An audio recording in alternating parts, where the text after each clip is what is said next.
was in an NHS Wales modelling collaborative hackathon, and one of the things we're looking at is ambulance ETAs. People were mentioning all these different ways of doing things, and I just didn't understand those, so I thought I need to go and learn data science.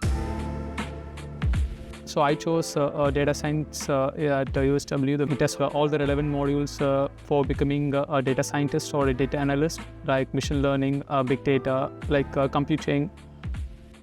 So the modules which I like the most is machine learning and big data, because in machine learning I learned like how to deploy the machine learning models, and in the deep learning I learned all the neural networks. Yeah, no, it's interesting because I'm really interested in looking at the application of the machine learning and the deep learning. As a part-time student, I find it very useful that I can work and I can have one day off a week, so that I can come in and I can do the studying. We have like enough time to focus on the coursework and the assessments as well. If we email the lecturers, so they are also like very flexible, so clarifying all the doubts with a timely response actually.